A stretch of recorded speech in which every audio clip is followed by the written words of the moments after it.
As I sit in my office at the prestigious Brighton Dental Group, looking at the numerous certificates adorning my walls, I can't help but reflect on the journey that brought me here. My name is Olivia Williams, and this is a story of betrayal, resilience, and ultimately triumph. The contrast between how my parents treated me and my younger sister Victoria was apparent from my earliest memories. Even the photographs in our family album tell the story. Victoria always centered, always glowing, while I lingered in the shadows. I later learned that my parents' marriage had been strained even before we were born. Dad, a struggling marketing executive, and Mom, a former beauty queen turned real estate agent, had different visions for their future. "Maybe having children will bring us closer," Mom had said to her friends, according to Aunt Clara years later.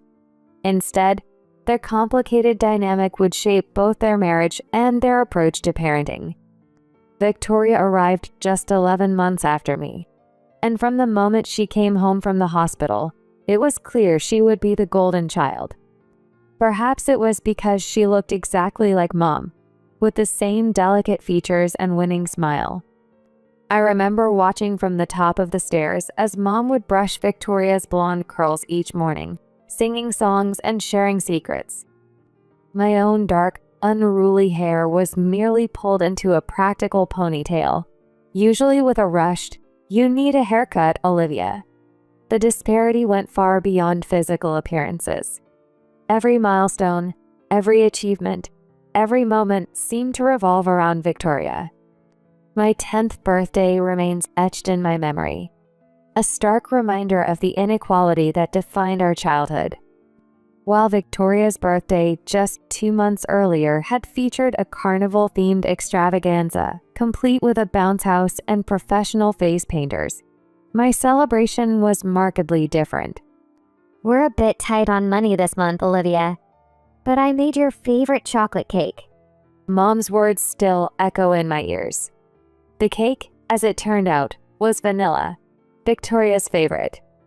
What made it even more painful was watching them give Victoria a new iPad the very next week. When I pointed out the disparity, Dad barely looked up from his phone. "Victoria needs it for her dance classes, sweetheart. Maybe next time." There was never a next time. There was always a reason why Victoria's needs came first. The most challenging aspect of our daily life revolved around Victoria's severe peanut allergy. Instead of managing her diet separately, my parents enforced a complete peanut ban in our house. Peanut butter sandwiches had been my favorite lunch since kindergarten, but suddenly they were forbidden, not just at home, but even at school. Mom insisted it was too risky to have any trace of peanuts on my clothes or breath around Victoria. One autumn afternoon, while helping Grandma Eleanor bake her famous chocolate chip cookies, I finally voiced my frustration. "Why do I have to follow Victoria's diet? I don't have any allergies." Grandma's kitchen was my sanctuary, the one place where I felt truly seen and heard. The warm scent of vanilla and the gentle hum of her ancient mixer created a cocoon of safety. "Your parents think they're protecting Victoria, sweetheart, but they're not seeing how their choices affect you."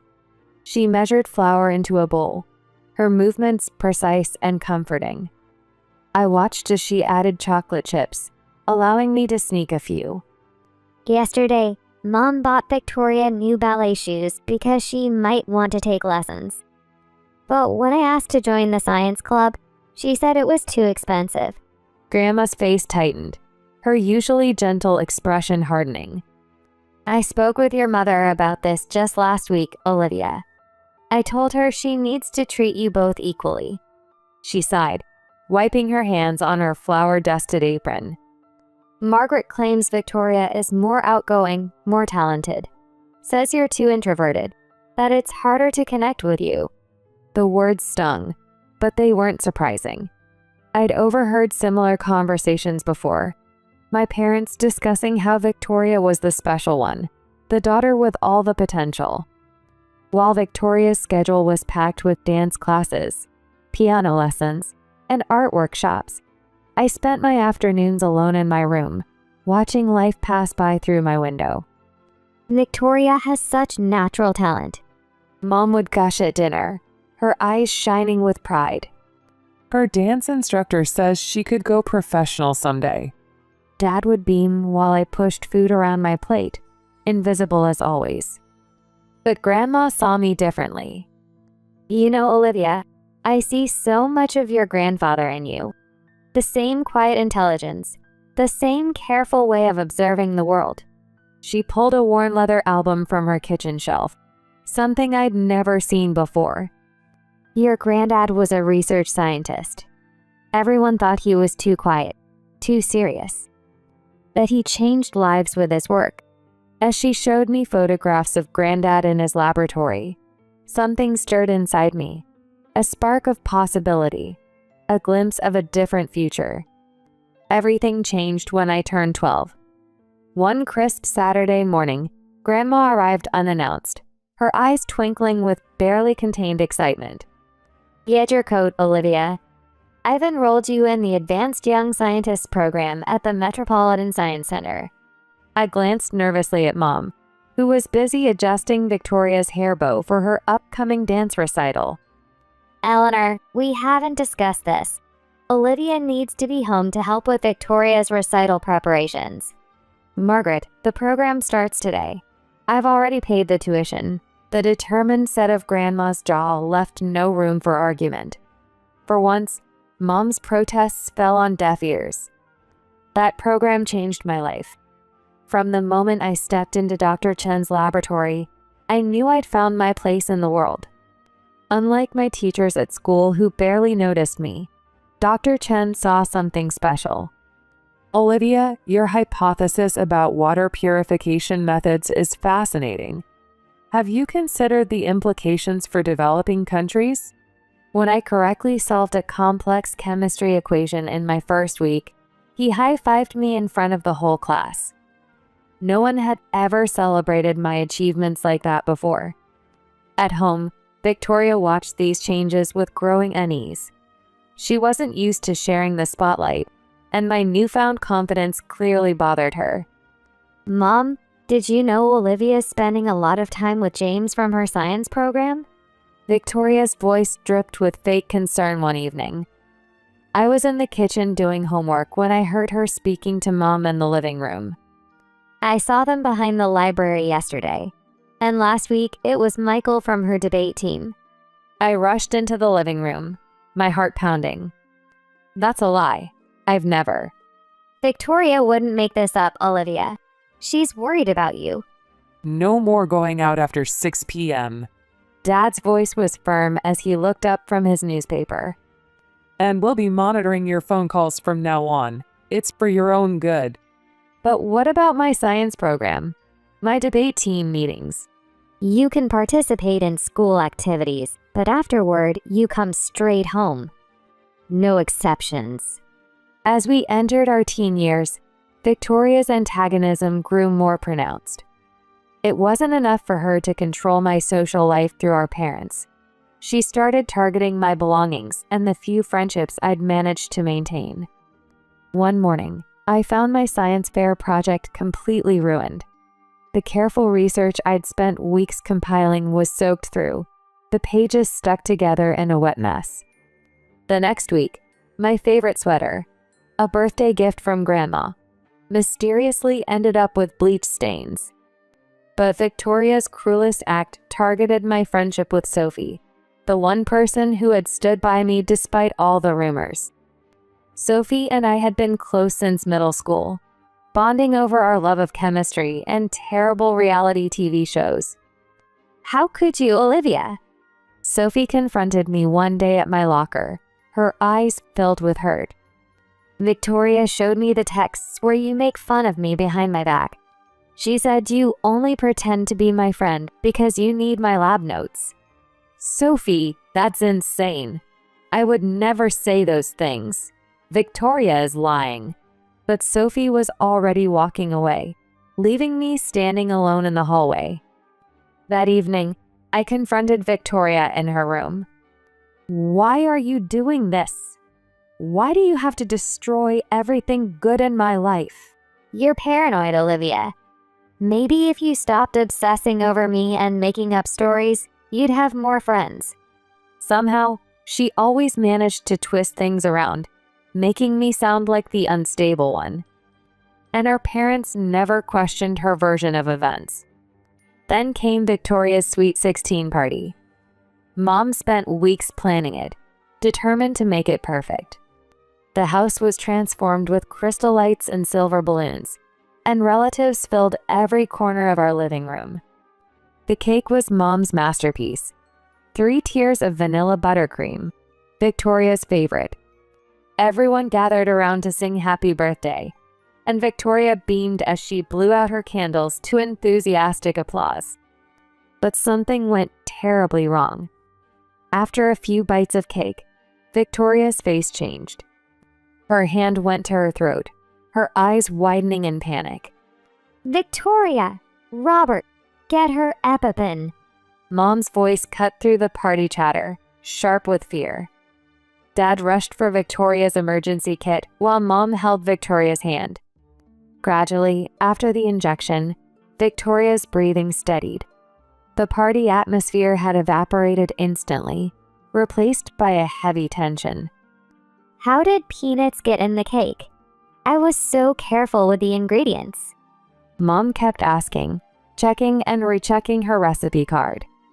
That's when Victoria spoke up, her voice still raspy from the reaction. I saw Olivia in the kitchen earlier. She was doing something with the cake. What? No, I wasn't even near the cake. Check her backpack. The blue one by the door. Before I could react, Dad grabbed my backpack. Inside was a small jar of peanut butter, one I'd never seen before, sitting right on top of my notebooks. She could have died. Dad's voice boomed through the living room, making me flinch. What were you thinking, Olivia? I stood there trembling as accusations flew around me.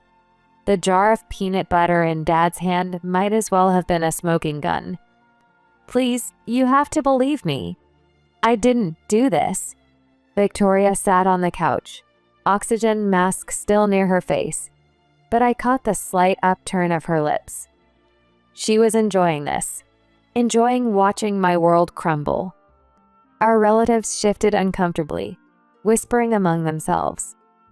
Aunt Patricia pulled her daughter closer, as if I might try to poison her next. Uncle James wouldn't even meet my eyes. Now wait just a minute. Grandma's voice cut through the chaos. Everyone needs to calm down and think about this rationally. Did anyone actually see Olivia do anything to the cake? Everything is already clear. Olivia, go to your room. We'll deal with this later. The next 3 days were a nightmare. At home, my parents treated me like I was invisible, leaving rooms when I entered and whispering behind closed doors. At school, word spread quickly. People moved away when I walked down the hallways, as if attempted murder was contagious.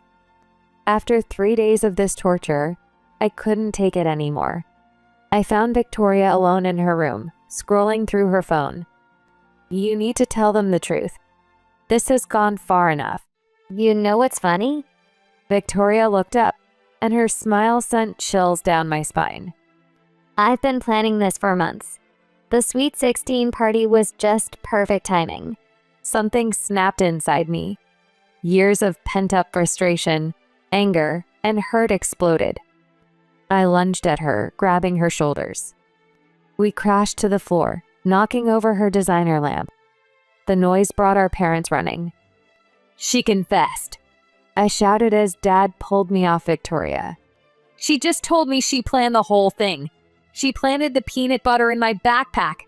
Stop lying, Victoria shrieked, crocodile tears already flowing. See, she's crazy. She attacked me. That's enough. Mom's voice was ice cold. Pack your things, Olivia. We can't have you in this house anymore. No, please. You have to listen. You're dangerous. Dad's words cut deep. We'll call your grandma. Either she picks you up by morning, or we're calling social services." Grandma arrived at dawn, her vintage Volvo idling in our driveway as I loaded my hastily packed bags into her car. "What you're doing is despicable." Grandma confronted my parents one last time, her voice trembling with anger. "You're choosing to believe a lie over your own daughter. Someday you'll realize what you've done, and it'll be too late." They didn't respond. They just stood in the doorway, Victoria between them, watching as Grandma drove me away from the only home I'd ever known. Living with Grandma was like finally being able to breathe after years of suffocation. Within a month, she had legally adopted me, handled my transfer to Riverside High School, and converted her art studio into my bedroom. "You need more than just academics to heal, sweetheart," she told me one evening, setting up an easel in the sunroom. "Art therapy helped me after your grandfather passed. Maybe it can help you too." Those painting sessions became our ritual. While my hands created abstract swirls of color, my heart began to unravel years of pain. At first, every painting was dark, storms of black and purple. But gradually, hints of light began to appear. I don't know who I am without their hatred defining me. I confessed one day, washing my brushes. "Then it's time to find out." At Riverside High, nobody knew about the birthday party incident or Victoria's lies. I was just the new girl with good grades and a quiet smile. It was in AP Chemistry that I met Hannah, who would become my first real friend since Sophie. "Hey, you're really good at balancing equations. Want to be lab partners?" The simple kindness in her voice almost made me cry. But this time, there was no Victoria to poison our friendship with lies. Through Hannah, I met other students who shared my passion for science. For the first time, I had a real circle of friends who valued me for who I was. "My mom's hosting a study group for the SATs. You should join us, Olivia." I hesitated, old fears surfacing. "I don't want to impose." "Stop that. You're the best at chemistry, and I'm good at English. We help each other. That's what friends do." During one of our study sessions, I met Dr. Martinez, Hannah's mother, who would become another crucial mentor in my life. "You have a natural talent for science, Olivia. Have you considered medical school?" Dr. Martinez was the head of dental surgery at Metropolitan Hospital, and her words planted a seed in my mind. Meanwhile, my art therapy sessions with Grandma continued. The paintings grew brighter, filled with sunrise colors and possibilities. "Look how far you've come, sweetheart," she said one day, looking at my latest canvas, a soaring bird against a golden sky. With support from both Grandma and Dr. Martinez, I threw myself into my studies with renewed passion. Without Victoria's drama and my parents' constant criticism, I flourished. My SAT scores were nearly perfect. When my acceptance letter from Columbia University arrived, Grandma framed it. "Columbia's pre-dental program. I'm so proud of you." Dr. Martinez helped me secure a part-time position at a community dental clinic during college. "Working with underserved communities will teach you more than any textbook." She was right. At the clinic, I met children who'd never seen a dentist before, elderly patients who couldn't afford basic care. "You have such gentle hands," an elderly patient told me one day, and I realized I'd found my calling. I sent my parents an invitation to my college graduation, more out of formality than hope. They didn't respond. But as I accepted my diploma, Grandma's proud tears meant more than their absence. Hannah and her family cheered from the audience, having become my second family. "I've been saving for this since you were 12, Grandma said, showing me her college fund for my dental school tuition. "I always knew you were meant for great things." Dental school was intense but rewarding. I lived in a tiny apartment near campus, worked part-time at a research lab, and studied until my eyes burned. Through it all, Grandma was my rock, listening to my excited phone calls about successful procedures and never once doubting my chosen path. I had no contact with my parents or Victoria during this time. Sometimes I'd see updates about them on social media. Victoria's job at a local boutique, Mom's garden club awards, Dad's bowling league victories. I'd scroll past them quickly, refusing to let their lives intersect with mine. Finally, after years of hard work, I held my dental license in my hands. Brighton Dental Associates, one of the most respected private practices in the city, offered me a position. I posted a photo of my diploma and license on Facebook, adding a simple caption, Dr. Olivia Williams, DDS. Dreams do come true. The response was overwhelming. Old school friends, distant relatives, even my third-grade teacher left congratulatory comments. Aunt Patricia, who had pulled her daughter away from me at that fateful birthday party, wrote, "We're all so proud of you, Olivia." Uncle James posted, "Incredible achievement, kiddo. Your grandfather would have been so proud." During my first year at Brighton, I started a program providing free dental care to underprivileged children. "You're changing lives, you know that?" Hannah told me over coffee one Sunday. Then came the call I'd both dreaded and expected. Mom's number flashed across my screen one quiet Sunday afternoon. "Hello?" My voice was steadier than I felt. "Olivia, sweetie." Mom's voice was syrupy sweet, the tone she used to use when asking Victoria's teachers for deadline extensions. "We saw your announcement about becoming a dentist. We're so proud of you." I said nothing, waiting. "We've been thinking about you, your father and I. Well, we'd love to have you over for dinner. Just to catch up as a family." I shouldn't have agreed.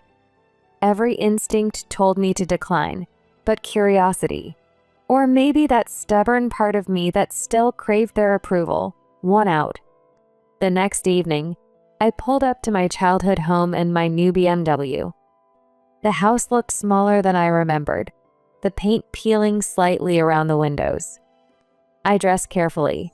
Designer blouse, tailored pants, the pearl earrings Grandma had given me for graduation. Armor in its own way. "Olivia, you look so professional." Mom moved as if to hug me, then seemed to think better of it. Come in. Dad stood awkwardly in the living room. He'd aged more than I expected, his hair completely gray now. "Hey, kiddo." "Is Victoria joining us?" "Oh, no. She's busy tonight." Mom said quickly, leading me to the dining room. "I made your favorite, pot roast." It hadn't been my favorite for years. Dinner was a strange dance of forced smiles and careful questions. "So, dentistry must be lucrative." Dad pushed his potatoes around his plate. "I do all right." "She drives a BMW, Robert. And you mentioned an apartment downtown?" Mom commented as if I wasn't sitting right there. "Olivia, we've been having some difficulties." Mom set down her fork with a rehearsed sigh. "Your father's company downsized last month, and my arthritis is making it harder to maintain my real estate showings." "Have you asked Victoria for help?" I interrupted, taking a sip of water. "Victoria's struggling too. Retail doesn't pay much, and she's barely making ends meet." I placed my napkin on the table and stood up. "I'm sorry to hear about your situation, but I won't be able to help." The message from Mom came during my lunch break at the clinic the next day. "We need $50,000, Olivia. Your father and I are about to lose the house. As our daughter, you have an obligation to help us." A strange calm settled over me as I read her words. Finally, an opportunity. "I'll give you the money on one condition. Publicly admit on social media that I never put peanuts in Victoria's birthday cake. Admit that you threw me out because of her lies. Tell everyone the truth." The typing bubble appeared and disappeared several times. Finally, Mom's response came through. We can't do that. It would destroy our family's reputation in the community. People would judge us. Surely you understand. Then you understand that I won't be giving you any money. Surely you understand. After everything we've done for you. I turned off my phone and went back to work. 2 hours later, Victoria's message lit up my screen. You heartless witch. Mom's crying because of you. Before answering Victoria's call, something made me hit the record button. They're about to lose everything, and you're playing games. I'm not playing games. I'm asking for the truth. Never going to happen, sis. You know why? Because it would hurt me, and they'll never do anything to hurt their precious Victoria. Her voice took on a sing-song quality that sent chills down my spine. They've always loved me more, even after I told them about planting that jar in your backpack. My heart stopped. What do you mean? Oh, didn't you know? A few months after you left, I told them I planted that peanut butter. They didn't even care. Dad just said it was probably for the best that you were gone anyway. My hands were shaking, but I kept my voice steady. You admitted it to them? Of course I did. I was so proud of my plan, I had to tell someone. And guess what? They didn't care. They'll never admit it publicly because it would make me look bad. So you can forget about your little confession demand. The line went dead. I sat there, staring at my phone, the recording safely saved. After all these years, I finally had proof. With steady hands, I crafted a Facebook post that would change everything. Many of you remember the incident at my sister's Sweet 16 party. The day my parents kicked me out for allegedly trying to harm Victoria with peanuts. For years, I've carried the weight of that false accusation. Today, I'm sharing my story, not out of vengeance, but because the truth deserves to be heard. I detailed everything: the years of favoritism, Victoria's escalating lies, our parents' blind devotion to her. And now I have proof of what really happened that day. Listen to this recent conversation with my sister. Within minutes of posting Victoria's recorded confession, my phone exploded with notifications. Aunt Patricia wrote a lengthy apology. Uncle James called me directly, his voice thick with tears as he expressed his regret. Even Sophie reached out, finally understanding why our friendship had ended so abruptly years ago. Take that down immediately. You're destroying this family. You have no right to air our private business. I'll sue you for recording me without permission. I responded to them all with the same message. All communications are being recorded and archived. My lawyer has copies of everything. Any threats or harassment will be dealt with legally. Please do not contact me unless it's through proper legal channels. They must have finally realized I wasn't that powerless teenage girl anymore. The messages stopped. The calls ended. A week later, I received an unexpected letter from Mom. Dear Olivia, I don't expect your forgiveness, but I need you to know how deeply sorry I am. The truth is, we knew. We knew, and we chose to protect Victoria anyway. It was easier than admitting we'd failed as parents. I understand now that in trying to protect one daughter, we destroyed the other. That evening, Grandma Eleanor came over, carrying a bottle of champagne and a familiar leather photo album. To the truth, she said, pouring us each a glass. And to you, my brave girl. I couldn't have done any of this without you. I told her, fighting back tears. You were the only one who believed in me when everyone else turned away. Look at this. She opened the photo album to a new page.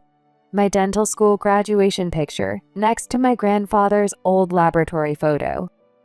The same quiet strength, the same determination to help others. You've become everything he hoped for in a grandchild. 6 months later, I received another letter from Mom, this time with a newspaper clipping. Victoria had checked herself into therapy. A year after that, I opened my own practice, specializing in pediatric dentistry. Our waiting room walls showcase children's artwork, and every Friday, we offer free dental care to low-income families. Sometimes, I think about that scared 12-year-old girl, watching life pass by through her bedroom window. I wish I could tell her that the pain she's enduring will shape her into someone stronger, someone who helps others heal. Last week, I received an invitation to speak at Riverside High's Career Day. As I stood at the podium, I saw Grandma in the audience, beaming with pride. Success isn't about proving others wrong, I told the students. It's about proving to yourself that you were right to believe in your own worth. After my speech, a quiet girl approached me, reminding me so much of my younger self. "Do you think someone like me could become a doctor?" she asked hesitantly. "Someone like you can become anything," I told her, meaning every word. Today, my practice continues to grow. Victoria is making progress in therapy, and while we may never be close, we're learning to exist in the same world without hatred. Mom volunteers at my free clinic twice a month, her small way of trying to make amends. Dad still struggles to face me, but he's starting to send birthday cards. And every Sunday, I still paint with Grandma in her sunroom. My latest canvas shows a garden in full bloom, with space for new growth. Sometimes healing comes in unexpected ways. Sometimes the family we need isn't the one we're born into, but the one we build along the way.